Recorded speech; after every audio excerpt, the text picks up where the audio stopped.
Gloire à Dieu. Merci Seigneur. Que Dieu vous bénisse là où vous êtes et certainement que le Seigneur va parler à nos cœurs ce soir. Nous allons faire une lecture sans plus tarder. Elle sera un petit peu longue. Il y a 35 versets, mais on va le lire. C'est une belle histoire. Et c'est vrai que des fois, on lit souvent le Nouveau Testament et on a raison.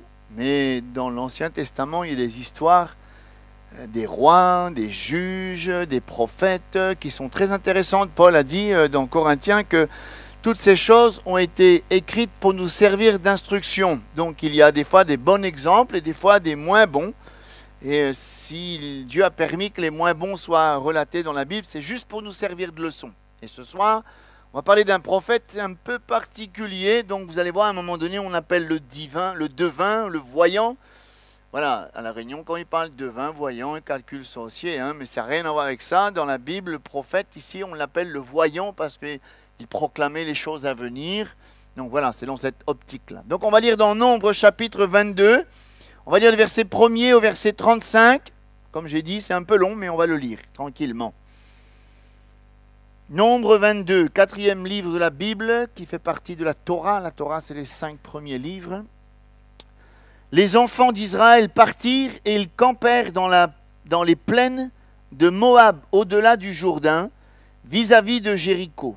Balak, fils de Tsépor, vit tout ce qu'Israël avait fait aux Amoréens, et Moab fut très effrayé en face d'un peuple aussi nombreux. Il fut saisi de terreur en face des enfants d'Israël. Moab dit aux anciens de Madian: cette multitude va dévorer tout ce qui nous entoure, comme le bœuf broute la verdure des champs. Balak, fils de Tsépor, était alors roi de Moab. Il envoya des messagers auprès de Balaam, fils de Béor, à Pétor, sur le fleuve, dans le pays des fils de son peuple, afin de l'appeler et lui dire: voici, un peuple est sorti d'Égypte. Il couvre la surface de la terre. Et il habite vis-à-vis de moi. Viens, je te prie, maudis-moi ce peuple. Sérieux quand même. Il demande à un prophète d'Israël de maudire le peuple d'Israël. Il y a un autre passage dans Juge qui est dit: pourquoi maudis-tu celui que Dieu n'a pas maudit? Ça me paraît bizarre cette demande. Car il est plus puissant que moi. Peut-être aussi pourrais-je le battre et le sacherai-je du pays, car je sais que celui que tu bénis est béni, et que celui que tu maudis est maudit. Les anciens de Moab et les anciens de Madian partirent, ayant avec eux des présents pour le devin. Donc c'est Balaam le prophète. Ils arrivèrent auprès de Balaam et lui rapportèrent les paroles de Balak. Balaam dit: passez ici la nuit, et je vous donnerai réponse d'après ce que l'Éternel me dira. C'est évident que Dieu n'est pas d'accord. Et les chefs de Moab restèrent chez Balaam. Dieu vint à Balaam et dit: qui sont ces hommes que tu as chez toi? Balaam répondit à Dieu: Balak, fils de Tsépor, roi de Moab, les a envoyés pour me dire: voici, un peuple est sorti d'Égypte et il couvre la surface de la terre. Viens donc, maudis-le. Peut-être aussi pourrais-je le combattre et le sacherai-je. Dieu dit à Balaam: tu n'iras point avec eux. Tu ne maudiras point ce peuple, car il est béni. Balaam se leva le matin et dit au chef de Balak: allez dans votre pays, car l'Éternel refuse de me laisser aller avec vous. D'un air de dire: moi j'avais envie d'y aller, mais Dieu m'empêche d'y aller. C'est quand même bizarre, Et les princes de Moab se levèrent, retournèrent auprès de Balak et dirent: Balaam a refusé de venir avec nous. Balak envoya de nouveau des chefs en plus grand nombre, plus considérés que les précédents. Ils arrivèrent auprès de Balaam et lui dirent: ainsi parle Balak, fils de Tsépor, que l'on ne t'empêche donc pas de venir vers moi, car je te rendrai beaucoup d'honneur. Je ferai tout ce que tu me diras. Viens, je te prie, maudis-moi ce peuple. Balaam répondit et dit aux serviteurs de Balak: quand Balak me donnerait sa maison pleine d'argent et d'or, je ne pourrai faire aucune chose, ni petite ni grande, contre l'ordre de l'Éternel mon Dieu. Maintenant, je vous prie, restez ici cette nuit, et je saurai ce que l'Éternel me dira encore. Dieu vient à Balaam pendant la nuit et lui dit: Puisque ces hommes sont venus pour t'appeler, lève-toi, va avec eux. Mais tu feras ce que je te dirai. Balaam se leva le matin, sella son âne, partit avec les chefs de Moab. On pourrait croire que Dieu a changé d'avis, hein? Comment ça se fait? Dieu dit lève-toi et vas-y. Mais au verset 22, il dit la colère de l'Éternel de Dieu s'enflamma parce qu'il était parti. Et un ange de l'Éternel se plaça sur le chemin pour lui résister. Balaam était monté sur son ânesse et ses 2 serviteurs étaient avec lui. L'ânesse vit l'ange de l'Éternel qui se tenait sur le chemin, son épée nue à la main. Elle se détourna du chemin et alla dans les champs. Balaam frappa l'ânesse pour la ramener dans le chemin. L'ange de l'Éternel se plaça dans un sentier entre la vigne. Il y avait un mur de chaque côté. L'ânesse vit l'ange de l'Éternel. Elle se serra contre le mur, pressa le pied de Balaam contre le mur. Balaam la frappa à nouveau. 2e fois. L'ange de l'Éternel passa plus loin et se plaça dans le lieu étroit où il n'y avait point d'espace pour se détourner à droite ou à gauche. L'ânesse vit l'ange de l'Éternel et elle s'abattit sous Balaam. La colère de Balaam s'enflamma. Il frappa l'ânesse avec un bâton. 3e fois. L'Éternel ouvrit la bouche de l'ânesse et dit à Balaam, que t'ai-je fait pour que tu m'aies frappé déjà 3 fois? Balaam répondit à l'ânesse, c'est parce que tu t'es moqué de moi. Et si j'avais une épée dans la main, je te tuerais à l'instant. L'ânesse dit à Balaam, ne suis-je pas ton ânesse que tu as de tout temps monté jusqu'à ce jour? Ai-je l'habitude de faire ainsi? Il lui répondit non.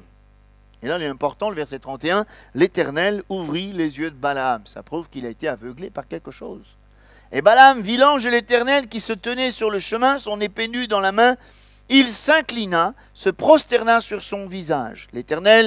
L'ange de l'Éternel lui dit, pourquoi as-tu frappé ton ânesse déjà 3 fois? Voici, je suis sorti pour te résister, car c'est un chemin de perdition qui est devant toi. L'ânesse m'a vu, elle s'est détournée devant moi déjà 3 fois. Si elle ne fût pas détournée de moi, je t'aurais même tué et je lui aurais laissé la vie. Balaam dit à l'ange de l'Éternel, j'ai péché, car je ne savais pas que tu fusses placé au-devant de moi sur le chemin. Maintenant, si tu me désapprouves, je m'en retournerai. L'ange de l'Éternel dit à Balaam, va avec ces hommes, mais tu feras que répéter les paroles que je te dirai. Et Balaam alla avec les chefs de Balak. Alléluia! Une belle histoire, hein? Voilà, un âne a parlé. Donc on voit Dieu fait ce qu'il veut, hein? Balaam était prophète. Et en tant que prophète, il connaissait la volonté de Dieu. Je crois que c'est important de connaître la volonté de Dieu, mais ce qui est le plus important encore, c'est de l'appliquer à notre vie. Et Balaam, il connaissait la volonté de Dieu, mais il ne l'a pas mis en pratique. Il a essayé de faire l'opposé. Je crois que c'est la même chose pour nous. Nous ne sommes pas un peuple qui marchons à l'aventure. Nous ne sommes pas un peuple qui marche comme frappant, battant l'air. Nous voulons et nous devons chercher à faire la volonté de Dieu. Mais pour la faire, il faut la connaître. Et Dieu nous a donné des instruments comme des boussoles. Il y a la parole de Dieu, le Saint-Esprit, la prière, la prédication, les dons spirituels, le discernement. Le Seigneur, il parle à nos cœurs par plusieurs personnes. Bref, il a mis les moyens de nous donner des panneaux indicateurs. Et si quelqu'un recherche sincèrement la volonté de Dieu, je suis sûr que Dieu va lui donner, va lui révéler les choses. Voilà ma volonté. Mais l'histoire de Balaam nous montre qu'il y a souvent un fossé entre connaître la volonté de Dieu et l'appliquer à notre vie, surtout s'y soumettre. Si quelqu'un est sincère et il veut connaître la volonté de Dieu, Dieu n'est pas avare, il va nous la révéler. Je crois que la plus grande résistance, c'est pas de connaître, c'est de l'appliquer à notre vie, de le faire. Et on sait que c'est important de faire la volonté de Dieu car c'est l'assurance d'avoir l'approbation de Dieu envers et contre tout. Quand quelqu'un fait la volonté de Dieu, la main de Dieu est sur lui, il peut y avoir une multitude qui se dresse devant lui, la volonté de Dieu s'accomplira toujours. C'est à nous de rechercher et aussi de l'appliquer à notre vie.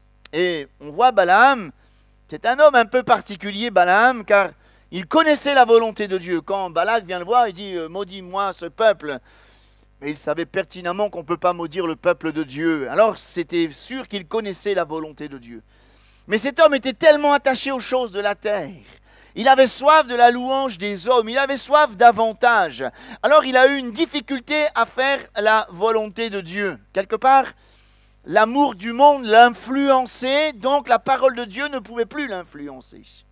Jacques dit ceci, que celui qui aime le monde se rend ennemi de Dieu. Si nous sommes attirés par les choses du monde, et forcément la parole de Dieu ne pourra plus nous influencer. Et Balaam, lui, il avait soif de gloire, de prestance. C'est pour ça quand ils sont venus avec des présents, il a dit non parce que voilà, il dit Dieu m'empêche de venir. Ça sous-entend que moi j'aurais bien voulu y aller parce que vous m'offrez plein de cadeaux et la gloire. D'ailleurs c'est pour ça qu'ils sont revenus une deuxième fois parce qu'il n'a pas fermé la porte. Et on voit que Balaam, il voit tous ces gens qui arrivent chez lui, il se sent un peu flatté, et puis on lui dit, viens, maudis-moi ce peuple. Apparemment, si on connaît un peu la parole de Dieu, c'est pas difficile de comprendre que c'est pas la volonté de Dieu. Et là, au verset 7, on voit qu'ils sont venus, et puis plus tard, ils sont encore revenus, et puis je me suis posé la question, mais que faire? Il y a comme un quiproquo ici, et dans le cœur de Balaam, il a dû avoir un tiraillement, faire la volonté de Dieu, mais en même temps, il y a tout ce qu'il me propose. Il y avait comme un combat dans son cœur, il était comme déchiré. Si je réponds non, non aux avances de Balak, bien sûr, je vais faire la volonté de Dieu, mais fini la gloire, fini les cadeaux. Si je réponds oui, bien sûr, à moi la gloire, l'honneur, mais fini le plan de Dieu. Alors, dans son cœur, il dit, bon, non, c'est pas facile, oui, c'est pas facile. Alors, on va essayer de trouver un consensus. On va essayer de concilier un peu les deux. On va dire, on va essayer de faire la volonté de Dieu, tout en faisant ma volonté. Est-ce que c'est possible, ça? Essayer de concilier. On dit non, bien sûr que c'est facile de dire non, mais parfois, on a du mal à l'appliquer à notre vie. Et combien nous ressemblons parfois à cette Balaam qui a du mal à faire la bonne décision. On sait au fond de notre cœur que c'est le plan de Dieu de faire telle chose, de se lancer dans telle chose, mais dans notre cœur, on regarde plus ce qu'on va perdre, on va regarder à ce qu'on doit délaisser pour faire la volonté de Dieu. Alors il y a comme un combat dans notre cœur et on n'arrive pas à faire le bon choix. Et quelque part, l'exemple par excellence, c'est le Christ. Jésus a été tenté, vous savez, il est passé dans le désert et le diable qui est le menteur, il dit, mais si tu te prosternes et m'adores, je te donnerai toutes ces choses. Alors il peut donner une affaire qui n'est pas lui. C'est pour ça qu'il est le menteur. Hein? Heureusement, Jésus a dit, il est écrit. Il est écrit. Et le Seigneur, il a résisté. Pourquoi il a résisté? Parce qu'il avait une foi ferme, il avait une résolution. Et le piège pour nous, c'est de laisser le doute s'installer. Et quand le doute s'installe, il y a comme une tentation qui s'installe dans notre cœur et on ne reste pas ferme, on n'est pas résolu de faire la volonté de Dieu à n'importe quel prix. On ouvre une porte, il y a une brèche et l'adversaire, quand il voit une brèche, il rentre et la tentation sera encore plus forte. C'est pourquoi que dès que nous connaissons la volonté de Dieu, nous devons être fermes, nous devons être résolus. Dès qu'on recherche la volonté de Dieu, ne cherchons pas à savoir si elle est comme nous on veut, mais lui, il sait ce qu'il y a de meilleur pour nous et on veut appliquer envers et contre tout. Et si on donne accès au doute et à la convoitise, eh bien je crois que c'est une porte ouverte à l'adversaire qui va venir avec tous ses artifices pour nous séduire comme une espèce de séduction spirituelle, parce que le but de l'adversaire, c'est de nous éloigner de la volonté de Dieu. À l'image de Daniel, lui, il était résolu. C'est-à-dire qu'on doit fermer la porte. Voyez, si dès le départ, nous restons fermes dans la volonté de Dieu, on ne sera pas comme Balaam qui a été comme ballotté. Pourquoi? Parce qu'il n'était pas résolu. Il était là, il veut faire la volonté de Dieu, mais en même temps, il est attiré par ces choses. Alors il est comme ballotté. C'est sûr qu'il a succombé parce qu'il n'était pas ferme. Je crois que c'est un piège pour nous d'essayer de concilier la volonté de Dieu et les promesses mensongères du malin. C'est impossible d'essayer de faire un mélange, impossible de faire les deux, impossible, comme dit le Seigneur, nul ne peut servir deux maîtres. Soit il aimera un, soit il va haïr l'autre. Et Balaam, on voit, il a essayé de concilier les deux. Alors, quand Balak il est venu avec tous ses présents, on voit au verset 8, il va dire, bon, ben restez ici, je ne sais pas, peut-être que Dieu va changer d'avis, je sais que c'est non, je sais que ce n'est pas possible, mais restez là, je vais prier, reposez-vous, mais moi je vais prier. Mais je me dis, mais quel genre de prière il a dû faire? Et là, on voit que il a demandé à Dieu de dire, mais qu'est-ce qu'il faut que je fasse? Et la première base, Dieu dit non, bien sûr. Et c'est là, quand on n'est pas convaincu, dans notre cœur, il y a toutes sortes de choses qui s'agitent. Et on commence à dire, mais peut-être que je n'ai pas compris ce que Dieu veut. Est-ce que Dieu a réellement dit? Tiens, ça ne vous rappelle pas quelque chose, ça? Est-ce que Dieu a réellement dit? Est-ce que j'ai bien compris ce que Dieu a dit? Est-ce que j'ai bien compris que la volonté de Dieu? Alors on va commencer à mettre en cause ce que Dieu a dit. Et là, c'est une faille. Alors on s'engage dans un conflit dans nos pensées. Il y a le oui et il y a le non. Il y a le je voudrais le faire, mais en même temps il y a cette tentation. Et puis on commence à calmer notre conscience en disant, mais on va essayer de concilier les deux. Je vais essayer de m'arranger avec Dieu. J'espère que vous ne pensez pas ça, parce que c'est une pure folie. Soit on fait la volonté de Dieu, soit on obéit, mais on ne peut pas essayer de faire une demi-obéissance et puis essayer de concilier les deux. Et lorsque dans notre cœur, il n'y a pas la ferme résolution d'obéir à la volonté de Dieu, on ouvre une porte à une tentation qui est plus forte que nous. Et lorsque nous ne sommes pas résolus, on ouvre une porte à beaucoup de soucis comme Balaam. Souvent, dans la grâce de Dieu, Dieu il est tellement bon qu'il nous parle une fois, 2 fois, 3 fois. Mais nous, on veut entendre ce qui nous plaît. Comme Balaam, il a entendu la volonté de Dieu, mais lui, il voulait entendre ce qui lui plaisait. Alors il a dit, Seigneur, j'ai pas bien compris, explique-moi ta volonté. Et il a répété peut-être jusqu'à ce qu'il puisse entendre ce qu'il voulait entendre. Est-ce que ça ne nous arrive pas aussi des fois ça, de vouloir entendre ce qu'on a envie d'entendre? Et je pense que le Seigneur, lui, il parle 1 fois, 2 fois, 3 fois, et c'est pour ça qu'il écrit dans Hébreux 5:11 que nous sommes devenus lents à comprendre. Pourquoi? Parce que notre cœur est partagé, parce qu'on n'est pas ferme, parce qu'on n'est pas résolu. Il y a, voilà, comme un cœur qui est en train de se balancer. Il y a la crainte de dire je veux faire la volonté de Dieu, mais de l'autre côté il y a la convoitise. On n'a pas fermé la porte. Que faire? Alors, j'ai envie de dire qu'un cœur qui est partagé, c'est un cœur qui va flancher. Parce que si, premièrement, la première fois que Balak est venu, enfin il a envoyé ses messagers, Balaam aurait été résolu, il aurait fermé la porte, il n'aurait pas dit Dieu ne veut pas que je vienne avec vous. D'ailleurs de dire moi j'ai envie d'y aller, mais Dieu ne veut pas. Je ne pense pas qu'il serait revenu à la charge. Il aurait fallu fermer la porte.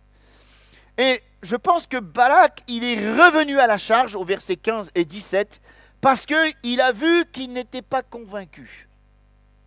Et Balak était prêt à être encore plus conciliant. Il a encore fait des gens de plus grande considération, des présents plus grands, une richesse plus grande. Balak a vu que Balaam n'était pas résolu, que son cœur était partagé, alors il est revenu à la charge. Est-ce que ce n'est pas la tactique de l'adversaire de notre âme? S'il nous voit ferme, il ne va pas perdre son temps. Mais s'il voit que voilà, on est partagé, oui, peut-être que... Il va revenir à la charge et il va revenir avec plus forte tentation encore. Il revient avec des cadeaux plus grands pour Balaam dans le but de l'aveugler et dans le but de satisfaire la soif de son pouvoir et de prestige. Permettez-moi de vous dire que ce genre de désobéissance, ça donne accès à l'adversaire. Si on ne ferme pas la porte, si on essaye, vous savez, des fois, c'est ça, tenter le Seigneur. C'est ça, tenter le Seigneur. Vous ne tenterez point le Seigneur. Imaginez, je me mets devant, je tente le Seigneur. J'essaie d'y aller, je peux encore, je ne tombe pas. Vas-y, encore, je peux tomber, je ne tombe pas. Jusqu'où je peux aller? Et des fois, on est un peu comme ça avec le Seigneur. On essaye d'aller jusqu'où on peut aller. On est à la limite du raisonnable, à la limite du oui, à la limite du non, à la limite de l'obéissance, à la limite de la désobéissance, parce que nous, on veut concilier les deux. Mais si c'est le cas comme ça, eh bien, qu'est-ce qui se passe? Eh bien, c'est que l'adversaire, on lui donne accès. Mais je crois qu'il faut fermer la porte à toute forme de raisonnement. Quand nous avons reçu la volonté de Dieu, appliquons nos cœurs. Et comme dit le psaume 119, verset 34, « Donne-moi l'intelligence pour que je garde ta loi et que je l'observe de tout mon cœur. » Et lorsque nous avons reçu la volonté de Dieu, n'essayons pas de discuter, soumettons-nous et obéissons à la volonté de Dieu. Et certainement, Dieu sera avec nous, il donnera la capacité d'obéir. Mais si on commence à avoir un cœur partagé, c'est un boulevard qu'on ouvre à l'adversaire, qui va venir avec la convoitise, il va venir avec toutes sortes de choses. J'ai envie de dire que quand je vois cette histoire, Balaam il prie à nouveau et puis je me dis que la volonté de Dieu, elle ne ressemble pas à une girouette. Balaam prie pour que Dieu change d'avis. Ça vous arrive? C'est une tentation ça aussi, hein? Dieu nous a dit non, comme j'avais prêché dernièrement, quand Dieu dit non. Puis nous on prie parce que voilà, ce n'est pas la réponse qu'on voulait. Mais la Bible dit qu'il n'y a en Dieu ni changement ni ombre de variation. La volonté de Dieu, elle est là. Il n'y a pas de contradiction. Si Dieu a dit, il n'y a pas à combattre. Quelle erreur de vouloir faire changer d'avis le Seigneur. C'est ce qui s'est passé ici.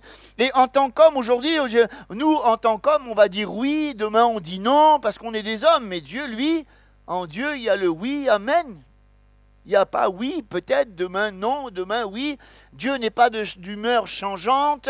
Les circonstances ne peuvent pas l'influencer. Sa parole a des fondements éternels. Donc nous ne devons pas essayer de lutter à faire changer le cœur de Dieu. Et c'est ce qu'a fait Balaam. Il a voulu essayer de changer le cœur de Dieu. Terrible. Je prends un exemple. Imaginez que vous tirez à la flèche, vous savez, avec l'arc. Le but, c'est quoi quand on tire à l'arc? C'est qu'on tire sur une cible. Et on doit viser le mille. Je ne sais pas si vous êtes des bons tireurs, mais paf, on doit tomber dans le mille. Et le mille, c'est la volonté de Dieu. Imaginez que moi, je prends l'arche, je tire n'importe où. Paf. J'arrive avec mon pot de peinture, je fais un rond. Voilà, j'ai gagné. C'est trop facile. Vous comprenez ce que je veux dire? On doit viser juste. Mais si je tire au hasard et puis où ça me plaît, et après je prends le pot de peinture, je fais un rond autour en disant ça y est, c'est bon, je suis dans le mille. Il y a un problème. Je ne cours pas selon les règles. Et parfois, c'est ce que nous voulons faire. On veut faire changer la volonté de Dieu. Alors, on est là un peu comme, excusez-moi, un peu comme des capricieux, comme Balaam. Je vais prier. Allez, vas-y, Seigneur, s'il te plaît, j'ai envie de faire ça. Mais ce n'est pas ce que tu as envie qui compte. C'est ce que Dieu veut. Et tu seras heureux et tu vas t'épanouir et tu auras la victoire, tu marcheras en plein vainqueur si tu fais la volonté de Dieu, non pas ce que tu veux. Ce sont ceux qui ne connaissent pas le Seigneur qui marchent selon leurs desseins, selon leurs désirs. Mais nous ne marchons pas comme ça. Nous marchons selon la volonté de Dieu et nous voulons chercher la volonté de Dieu. Mais surtout, ne prenons pas le risque d'essayer de faire changer le cœur de Dieu. En Dieu, il y a oui, amen. Alors, il y a quelque chose de surprenant dans cette histoire. Balaam prie une deuxième fois, reste la même, peut-être que Dieu va changer d'avis. Et puis là, on voit, bon, puisque ces hommes sont venus pour t'appeler, lève-toi et vas-y. On va dire, waouh, Balaam, il a bien fait. Non, Balaam, il a bien fait d'insister. Regardez, Dieu lui dit, vas-y. Mais quand on lit le verset 22, la colère de Dieu s'enflamma parce qu'il était parti. Donc ça prouve qu'il n'était pas trop d'accord. Pourtant, je réfléchis avec vous et puis tous les feux sont verts. Au verset 20, Dieu dit à Balaam, eh bien, puisque ces hommes sont venus, lève-toi, va avec eux et tu feras ce que je dirai. A priori, quand on regarde ça, on dit, waouh, Balaam, il a réussi à faire changer la volonté de Dieu, car le Seigneur lui-même lui a dit, c'est bon. Alors il est parti, avec toutes les portes sont grandes ouvertes. On dirait qu'il y a un tapis rouge, tous les feux sont verts, tous les voyants sont verts, il a l'approbation de Dieu. Et je me dis, des fois, c'est un peu la même chose pour nous, malheureusement. Il nous arrive d'avoir la même pensée que Balaam. Nous regardons les circonstances, et on regarde plus les circonstances que la parole de Dieu. Les circonstances sont peut-être même favorables. On dirait que tout est de notre côté, on dirait que tout est OK, tout est favorable. Mais nous ne devons pas marcher selon les circonstances, nous devons marcher selon la parole de Dieu. Et parfois les circonstances, elles ne s'accordent pas à la parole de Dieu. Elles ne s'accordent pas au Saint-Esprit. Et nous devons rechercher la parole et la conviction du Saint-Esprit. Et lorsqu'on marche selon les circonstances, on fait taire le Saint-Esprit. Alors, on est induit en erreur. Et là, je suis sûr que Balaam, sur son âne, wouh, à moi la gloire, à moi la richesse, je ne sais pas quel chant il chantait, gloire, je ne sais pas quoi, il était content, à moi la richesse, à moi les prestiges, à moi la gloire, et tout était vert, tout le tapis était déroulé, tout passait bien, il n'y a pas de souci. les circonstances étaient bonnes, Dieu est avec moi. En fin de compte, il se séduisait par des faux raisonnements. Et vous voyez, quand on essaie de faire changer le cœur de Dieu, on se séduit par de faux raisonnements. Et on pense que Dieu est avec nous. On pense que Dieu nous a ouvert les portes. On pense que même il n'y a pas d'opposition. C'est formidable. Mais être dans la volonté de Dieu, il ne s'agit pas de savoir s'il y a de l'opposition ou pas de l'opposition. Des fois, il y a beaucoup de gens qui disent « Oh, il n'y a pas d'opposition, frère. Ça prouve que c'est OK. » Mais des fois, tu peux être dans le plan de Dieu et avoir de l'opposition. Et des fois, tu peux être dans le plan de Dieu et ne pas avoir de l'opposition. Donc, je me dis, attention à ce que nous voyons, ce que nous sentons, ce que nous pensons. Ce n'est pas forcément la vérité. Il y a une seule chose qui est la vérité, c'est la parole de Dieu. Et nous devons marcher selon la parole de Dieu. Attention à ce que nous pensons, ce que nous ressentons. Nous devons marcher selon la parole de Dieu. Et je me dis qu'être dans le plan de Dieu n'exclut pas l'adversité. Parfois on se dit, il n'y a plus d'adversité, ça y est, les portes sont ouvertes. Mais je vois l'apôtre Paul, il dit dans Corinthiens, une porte m'est ouverte, large, mais les adversaires sont nombreux. Et ça prouve que être dans la volonté de Dieu, eh bien parfois ça peut susciter de l'adversité. Donc c'est faux de dire, il n'y a pas de problème, donc ça veut dire que je suis le plan de Dieu. Non, non, non. Le plan de Dieu ne se révèle pas par rapport aux circonstances. Le plan de Dieu se révèle à la parole de Dieu. Alors là, on voit bien Balaam, ce sont bourricots. J'essaie de me faire un film, je le vois là, il avance, il est content. Et puis là, il va trouver quelque chose sur sa route quand Dieu dit stop. La dernière fois, on a vu quand Dieu dit non, et là, c'est quand Dieu dit stop.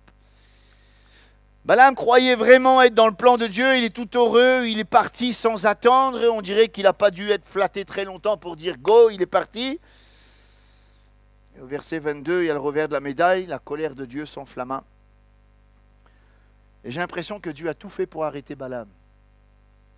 Ce qui est misérable, c'est que le bourricot, l'ânesse, il a vu l'ange. Mais Balaam, il n'a rien vu. Il n'entendait même pas l'ange. Il ne l'a même pas vu. Pourquoi? Parce qu'il était comme aveuglé. Il était comme hypnotisé. Il était comme séduit. Ouais, la puissance de la séduction. On n'entend plus la voix de Dieu. Ça me fait penser à ce voyage de l'apôtre Paul dans les Actes des Apôtres quand il doit aller à Rome. L'apôtre Paul, inspiré par le Saint-Esprit, il va dire « Je vois que la navigation ne se fera pas sans difficulté. Je vous conseille d'attendre. » Ils ont dit, ils ont préféré écouter le capitaine du bateau plus que l'apôtre Paul, lui qui parlait sous l'inspiration du Saint-Esprit. Alors quand ils sont partis, la Bible dit qu'il y avait un petit vent léger. Tout paraissait aller bien. On a bien fait de ne pas l'écouter lui, parce que regarde, il nous raconte n'importe quoi. Hein. Après, il y a eu Rachélion. Vous connaissez l'histoire, il y a eu le tourbillon. Le bateau, il s'est fracassé. Heureusement, Dieu avait dit, personne ne va périr. Vous voyez, des fois, on fonce tête baissée tellement on ne voit plus les signaux de Dieu. Pourtant, Dieu est en train de nous dire stop, stop, on persiste, on s'obstine, on est dans la séduction. Et pourtant, Dieu nous résiste. Il y a un passage dans les Juges, chapitre 2, verset 15. Il est dit, partout où il allait, la main de l'Éternel était contre eux. Pourquoi? Parce qu'Israël ne faisait pas la volonté de Dieu. Et parfois Dieu nous résiste, mais nous on est tellement obstinés qu'on ne voit pas. Parfois Dieu nous résiste, mais nous on est là et puis on dit ah, on va y aller, je suis sûr, c'est le plan de Dieu, c'est le plan de Dieu. En fait, quand tu te séduis toi-même par de faux raisonnements. Ayons assez d'humilité de nous arrêter quand Dieu nous arrête. Dans le psaume 46, c'est écrit « Arrêtez, sachez que je suis Dieu, je domine. » Fais ce qu'il veut le Seigneur. Et on remarque que Balaam a compris que c'est Dieu qui l'a arrêté. Avec, là, le bourricot, il a compris avant. Hein. 3 fois, il l'a serré. 3 fois, il l'a frappé. Et à un moment donné, Dieu a dit, c'est assez, tu vas voir, je vais faire un miracle, comme ça va t'arrêter. L'âne a parlé à Balaam. Je ne sais pas vous, mais si demain matin, votre chien ou votre chat, il parle avec vous, soit au cours, soit au ça va, soit on tombe à genoux, il ne connaît pas. Je ne sais pas, j'essaie de faire comprendre un âne qui parle à un prophète, quoi. Comme quoi Dieu, des fois, il utilise le moyen fort pour nous arrêter. Et là, Balaam, ça y est, on dirait que le Seigneur lui a ouvert les yeux. Au verset 31, l'Éternel ouvrit les yeux de Balaam. Ça y est, il a compris qu'il s'est trompé. Ça y est, il a compris. Et combien c'est important d'entendre Dieu lorsqu'il nous rappelle à l'ordre pour nous ramener dans le droit chemin. C'est pour ça qu'il est dit de ne pas endurcir son cœur. Et qu'est-ce qui fait qu'on endurcit notre cœur? Je l'ai dit tout à l'heure, les faux raisonnements. On devient insensible, on devient indifférent. Dieu parle tantôt d'une manière, tantôt d'une autre, mais on est tellement borné. Les oreilles les fermées, on est là, on a des œillères. Et comme Balaam, eh bien, on ne reconnaît pas tout de suite, on s'obstine et on se séduit nous-mêmes et on se perd. Heureusement que Balaam, Dieu l'a repris et puis au verset 34, il s'est humilié. Il dit, j'ai péché, je ne savais pas que tu fusses placé devant moi, il ne savait pas. Il n'a pas vu. Je vois qu'ici, il y a 4 choses que Balaam nous montre. Il s'est laissé toucher par la parole de Dieu. Le plus grand drame pour un chrétien, c'est quand la parole de Dieu ne le touche plus. Ça devient insensible. Parce qu'on est séduit. Que la parole de Dieu nous touche tous les jours, nous interpelle. Il s'est repenti. Il s'est humilié. Il a reconnu son erreur. Il a confessé son péché. La Bible dit que celui qui avoue ses transgressions et qui les délaisse. Donc quand il a confessé, il a arrêté son chemin, il a fait demi-tour. Il a changé de conduite. Il a changé de voie et il s'est humilié. De nouveau, il a fait la volonté de Dieu. Et on sait tous que c'est le meilleur pour nous de faire la volonté de Dieu, non? Même si des fois on se séduit nous-mêmes, on dit ah, c'est ça que j'aurais voulu faire. Pourquoi, Seigneur? Oui, le Seigneur, il sait toutes choses. Il a toujours raison, le Seigneur, non? Non? Gloire à Dieu. Alors je termine. Cette histoire, elle nous montre quelque chose de très important. Moi, j'adore les histoires dans l'Ancien Testament avec toutes ces histoires formidables. Connaître la volonté de Dieu est une chose. Et je pense que si quelqu'un est sincère, Dieu va lui montrer sa volonté. Mais si on n'obéit pas de tout notre cœur, moi je crois qu'on peut se perdre comme une séduction. On va se séduire soi-même. Si on n'est pas ferme et on ne ferme pas la porte, l'adversaire, comme Balak, il va revenir à la charge. Et on sait qu'on n'attire pas des mouches avec du vinaigre. Il va venir avec plus de tentation, plus, voilà, il connaît notre point faible, il ne va pas nous tenter là où on est fort. Je crois qu'on n'a pas besoin d'une révélation particulière. Quand la parole de Dieu nous parle, on doit s'y soumettre. Acceptons avec humilité que la volonté de Dieu, révélée dans la parole de Dieu, c'est le meilleur pour notre vie. Et on doit s'y soumettre et l'obéissance vaut mieux que tous les sacrifices. Et ne pas résister comme Balaam, ne pas résister, ne pas vouloir essayer d'engager comme un bras de fer avec Dieu. On doit obéir tout simplement. Et je crois que si on obéit avec beaucoup d'humilité, ça ferme la porte au doute, à la convoitise.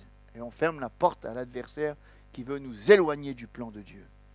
Alors je termine juste avec un verset qui résume un peu cette histoire.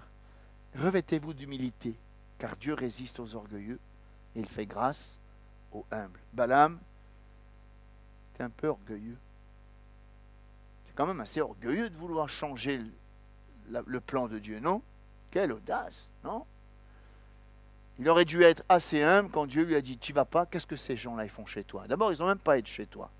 Tu aurais dû les renvoyer. Vous voyez, quand on commence à cohabiter avec certaines choses qui sont pas la gloire de Dieu, c'est un pied à terre. Il n'aurait même pas dû les laisser rentrer. Qu'est-ce que ça l'a fait? Qu'est-ce que tu rôdes? Allez, les autres. Non, il a dit, reste là. Voilà. Et il jouait avec le feu, il ne pensait pas se brûler. Il y a des choses qu'il ne faut pas... Allez, séparez-vous. Et quand on est chaud, on accepte certaines choses. Peut-être que, voilà, on va voir. On est en train de tenter le Seigneur. Et c'est avec beaucoup d'humilité qu'on se cache en lui, on pourra résister, fermer les portes et Dieu nous gardera et on pourra faire la volonté de Dieu. Alors que Dieu nous aide, frères et sœurs, à faire la volonté de Dieu. Sans partage, sans rechiner. Relisez l'histoire de Balaam. Vous allez voir quelle leçon Dieu nous donne à travers cet homme. Il était là, il dit, peut-être que Dieu va changer. L'autre, il est revenu à la charge, il l'a séduit. Si dès le départ, il aurait dit non, c'était fini, il aurait fait la volonté de Dieu. Vous voyez, des fois, on peut tomber dans une espèce de séduction parce qu'on n'est pas résolu. Alors que Dieu nous aide à être résolus, à faire la volonté du Seigneur. Alléluia. Merci pour ta parole ce soir, Seigneur. Elle est la vérité. Merci pour l'exemple de Balaam, ces choses ont été écrites pour notre instruction, Seigneur. Merci, Seigneur, de ce que tu nous aides. Tu ne veux pas que nous puissions marcher comme à l'aventure. Tu ne veux pas que nous puissions marcher comme frappant, battant l'air. Tu veux vraiment, Seigneur, que nous puissions faire ta volonté. Et ta volonté, tu nous la révèles par ta parole, par le Saint-Esprit, par la prière. Et nous voulons nous y soumettre. Merci pour l'exemple de cet homme qui s'est trompé par de faux raisonnements. Seigneur, il a été séduit. Donne-nous de ne pas succomber à la séduction spirituelle dans des faux raisonnements. Donne-nous de ne pas cohabiter avec des choses qui ne sont pas à ta gloire. Donne-nous d'être fermes, résolus comme Daniel. Donne-nous de faire comme toi. Il est écrit et de résister à l'adversaire. Seigneur, aide-nous à ne pas marcher comme à l'aventure. Mais nous voulons faire ta volonté. Aide-nous à discerner toutes sortes de propositions qui seraient devant nous, afin de ne pas tomber dans le piège. Dans le nom de Jésus, nous te prions. Merci Seigneur.